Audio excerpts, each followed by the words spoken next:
जब आप मकान बनाने जाते हैं, सुख चैन से उसमें रहना चाहते हैं, तो आपको एक अच्छी जमीन की जरूरत होती है। जीवन में एक अच्छे घर का विशेष महत्व है और इसके लिए आवश्यकता होती है एक अच्छी भूमि की। भूमि अलग अलग तरह की होती है और हर भूमि की अलग अलग तरंगें होती हैं। जिस तरह की जमीन होती है, उस घर में रहने वालों के भाग्य पर वैसा ही प्रभाव पड़ता है। सही भूमि का चुनाव करके उस पर घर बनवाएं तो आपका भाग्य मजबूत होगा। सही जमीन पर मकान बना हो तो जीवन में सफलता की संभावना अधिक रहती है। इसके साथ ही घर परिवार में सुख शांति बनी रहती है। घर में धन धान्य की कमी नहीं रहती। लेकिन यदि गलत जमीन पर घर बना हो तो परिवार में अशांति बनी रहती है।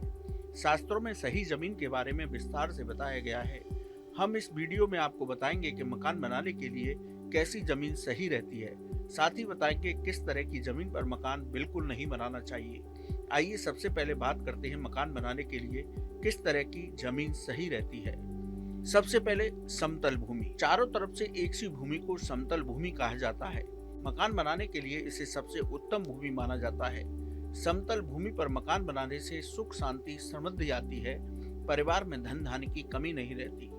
दूसरी उत्तम भूमि होती है कूर्म पृष्ठ भूमि। ऐसी भूमि बीच में से ऊंची होती है, चारों तरफ से नीची, कछुए के समान होती है कूर्म पृष्ठ भूमि। यह भूमि भी मकान बनाने के लिए उत्तम होती है। घर के लोगों को सफलता मिलती है। तीसरी अच्छी भूमि होती है गज पृष्ठ भूमि। ऐसी भूमि दक्षिण पश्चिम या उत्तर पश्चिम में ऊंची होती है, हाथी की पीठ के समान होती है भूमि। मकान बनाने के लिए यह भूमि भी उत्तम मानी जाती है। घर परिवार में सुख शांति बनी रहती है।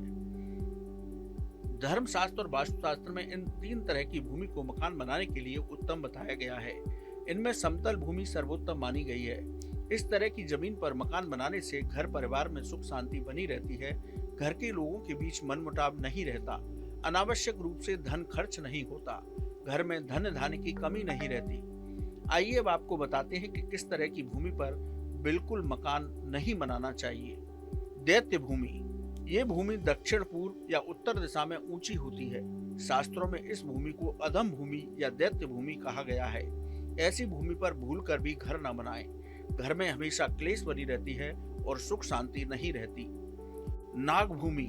यह भूमि आगे से चौड़ी और पीछे से सकरी होती है। नाग की तरह फन के स्थान पर चौड़ी और पूंछ की तरह सकरी। इस तरह की भूमि पर कभी मकान नहीं बनाना चाहिए। घर परिवार में बीमारियां बनी रहती हैं और वाद विवाद की स्थिति बनी रहती है। इन दो तरह की भूमि पर भूलकर भी मकान नहीं बनाना चाहिए। इसके साथ ही कहीं लंबी, कहीं ऊंची, कहीं समतल यानी ऊबड़ खाबड़ जमीन पर भी मकान नहीं बनाना चाहिए। ऐसी जमीन पर मकान बनाने से घर का मुखिया हमेशा परेशानियों से घिरा रहता है। घर परिवार में अशांति बनी रहती है। व्यर्थ के कामों पर धन खर्च होता रहता है। इसलिए व्यक्ति के जीवन का सपना होता है एक अच्छा घर बनाने का, जिसमें सुख शांति हो। इसलिए आप घर बनाने से पहले जो जमीन ले रहे हैं उसे अच्छे से देखने के बाद ही मकान बनाएं, जिससे कि बाद में परेशानियों का सामना न करना पड़े। कैसी लगी आपको हमारी ये जानकारी, हमें कमेंट बॉक्स में जरूर बताएं। बाकी धर्म कर्म से जुड़ी तमाम जानकारियों के लिए सब्सक्राइब कीजिए हमारा डिजिटल चैनल और देखते रहिए न्यूज नेशन स्तुति।